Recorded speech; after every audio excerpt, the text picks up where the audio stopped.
Hello children. So today we are going to study our second chapter of geography. So in this chapter we will going to read about the natural resources like your land resources, soil, water, natural vegetation and wildlife resources. Okay, and I know you can get the idea about when you heard about this the content of the chapter.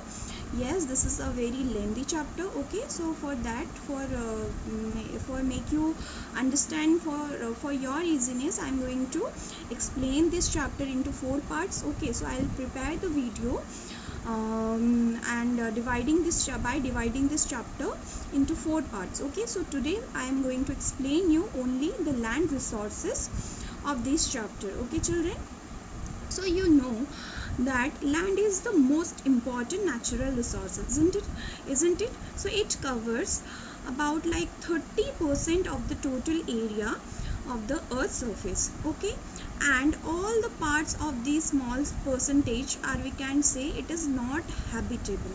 Okay, means it covers your 30% of the land surface, land area on the earth's surface, and that 30% of the land area, it is not all fully habitable. Okay, so for that reason some of the land area is sparsely populated and some of the land areas are densely populated. Okay, so before that or behind that,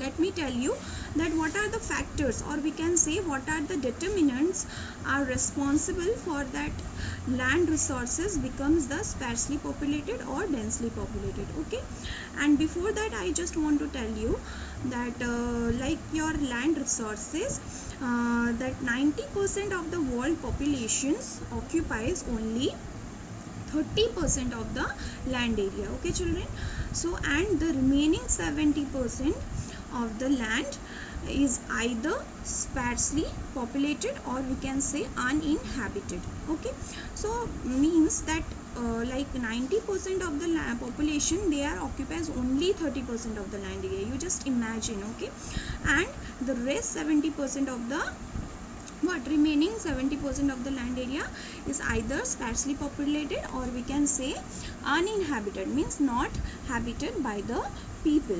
Okay, so for then after I'm going to tell you about what are the factors or what are the determinants which makes one land become more populous, or what are the factors which responsible for the to make one area sparsely populated. Okay, so the first reason means I am going to tell you what are the factors or determinants which makes the land area become more populous. Okay, so the reasons or the factors are like your rugged topography. Okay, rugged topography, then we can say your steep slopes. Okay, means the topography means your upper part of the land area. Okay, so unplaned, if the upper part of the land area is not plain or not undulating surface. Okay, so the people, they do not want to live or they do not want to make their houses, isn't it, on that unplain area.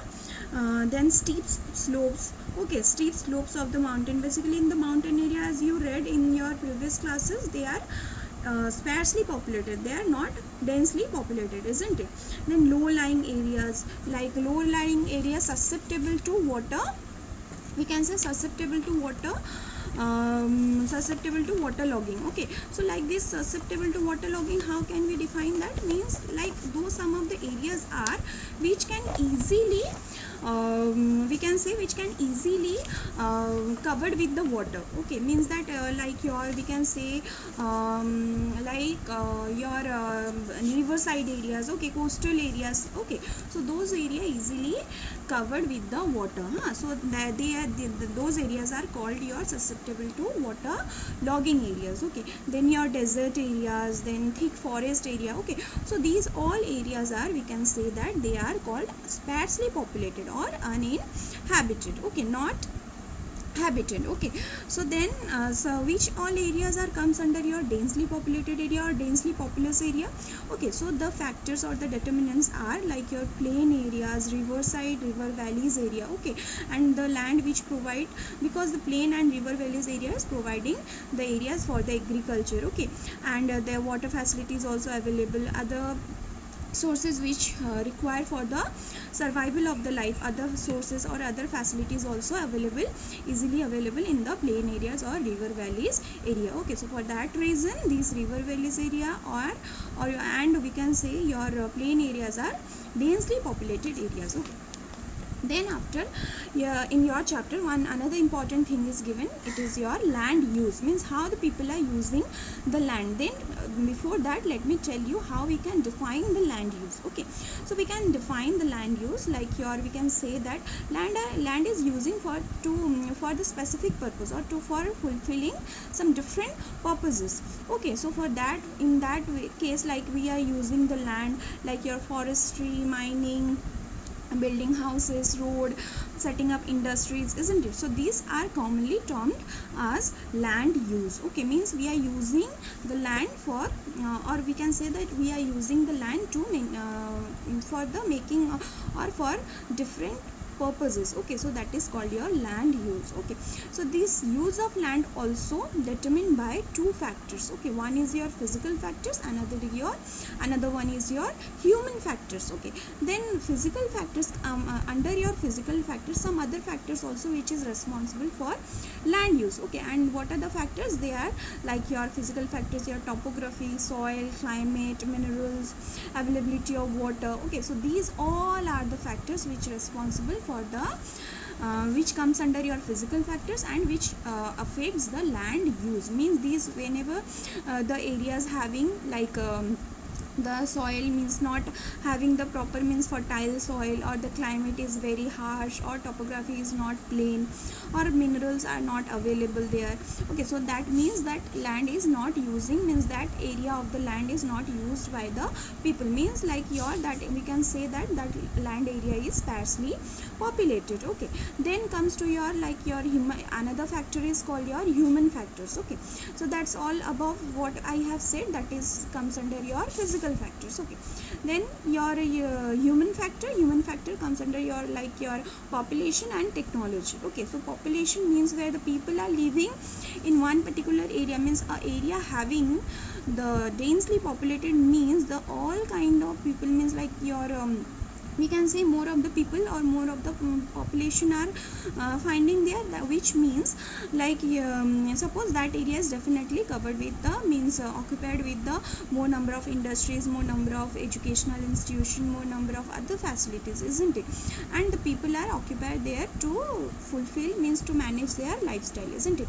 So that like, and the technology means where which area having the means if a area having the high advanced technology, means if a area is, means that network is accessible, easily accessible, and other facilities which is makes the people life comfortable, if all those facilities are available with the help of advanced technology in one particular area, which that means in that particular area people they love to use the land which is available on comes under on that particular area, means where the population and number of people are more and where the technology is also available, isn't it?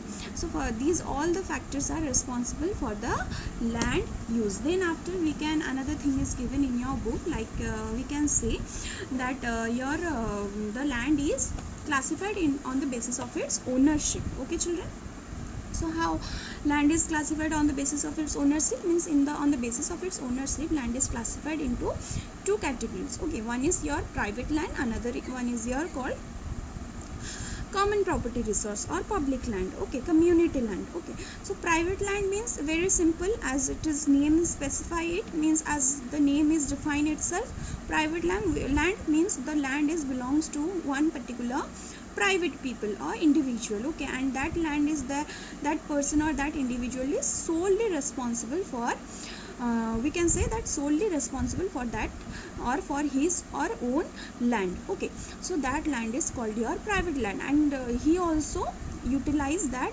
land, that which land is belongs to that person. Okay, so that is called your private land. Okay, then another means another one is your public land or community land. Okay, so means that land is not belongs to any private individual, that land is belongs to a public property, means that is found in comes under a society or the government has the in chargeship, or we can say that the group of people they have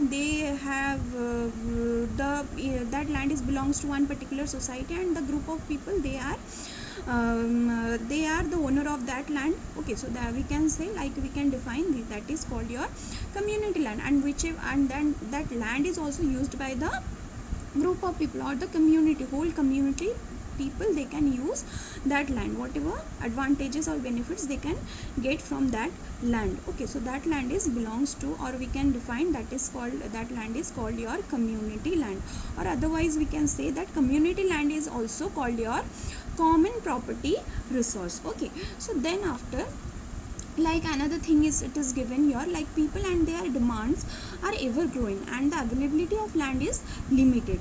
Okay, so then what are the problem that we are facing, or how the land is degraded? Okay, so how the land is degraded, or we can say how the land is we polluted or not utilized properly by the people. Okay, as it is available less in amount, isn't I already said that it is only 30% of the land area covered in the whole earth surface. Okay, so like the people, their demand is growing, means their demand, their need for the land, okay, that is growing day by day because due to the increasing of the population. And okay, but the thing is that we have the limited land, then we have to think what we can do for that. Okay, that and we can and we are seeing that the quality of land also differs from place to place. Everywhere we can't say that the same quality of land is available. Okay, then we can, the people started encroaching the common lands to build up their commercial areas, like from that housing complex, that people, how they are misusing the land, means like some land is available for the some land is available for the agricultural land. So when the people demand is rising, increasing, so what they are doing, they are using that land, means agricultural land also, by making their house, and they are, instead of doing agriculture, they are doing they are setting the set up the industries. Okay, so like this they are misusing the land. They don't know that they don't know the value of land, which land is used for what purposes. Okay, so like this they are misusing the land. Then after, like another thing is also given, like they are doing by land degradation, means nowadays we are facing this kind of problem related to land, where land degradation, then landslides also. Okay, then landslides, means some part of the land or some part of the some part of the land from the mountain, when it's broken and fallen onto the topography, means earth surface. Okay, then like it is called your landslides, like the soil erosion, desertification. Then what do you mean by desertification? Means when the soil loses its fertility, it becomes the sand, means it doesn't have the fertility. Okay, when the soil loses its all fertility, means desertification of the soil. Then these all are the major threats to our environment. Why these threats are arising? Why? The reason is the expansion of agriculture and the construction activities, means construction, due to the industrialization, due to the growing demands of the people, due to the growing population, due to the expansion of agriculture. Okay, so all that reasons are for that reason we are facing the different problem, like your land degradation. Okay, then how can we conserve our land? In what way we can conserve our land? So we can conserve our land by we can do the following. Whatever I have said, means by the reason that land is degraded, that all the things, if we will check, okay, if we will check, then only we can conserve our land. Like I can tell you about we can do the first of all, we can do the afforestation, means to check the deforestation, we should do the afforestation. Then land reclamation. What do you mean by land reclamation? Means like suppose a land is area, like a pond is already polluted, or suppose pond in one village that is already polluted. Okay, or the water is dried up at the time of summer season, then it is not of any use on that particular village people. Okay, so then what we can do, that we can reclaim the land, means we can fill up the land by the other materials. Okay, means we can fill up the land, then we can make the land plain. Okay, then we can use that land in a other purpose, instead of, means we are not using, because the pond water is become dirty, then the pond water dried up in the summer season, and that land is not at all utilized by the village people. Then instead of that, means that land is not utilized, then how we can make it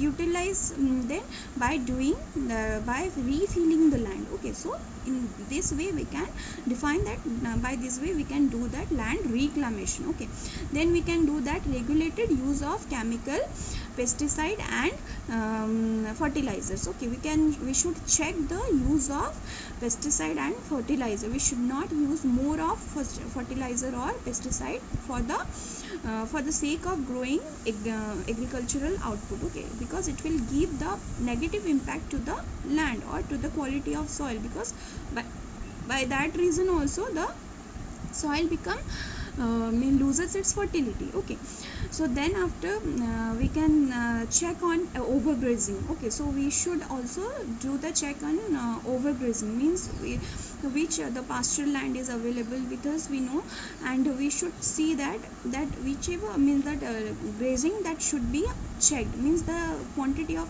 or the by the time, means how we can check this overgrazing, means by the time when we are allowing our cattle to graze on the field, by that time also we can give the time, to that land to become again fulfill with the fulfill with the grasses. Okay, we should give the time. Okay, at the time of overgrazing, means we should check on overgrazing. Okay, so then these all are called your common methods, by that we can conserve our land resources, or we can conserve our land by from the what we can say, from the degradation. Okay, we can protect our land to become degraded. Okay, then after, another one important thing is given, your landslides. As I have already said, one case study it is given. It is a case study of landslide already happened in the Pangi village near Rikongo PO in Kinnauр district of Himachal Pradesh. Okay, it was a case study, means Himachal Pradesh, at that time it was damaged 200 meter of old Hindustan Tibet road and National Highway 22 also.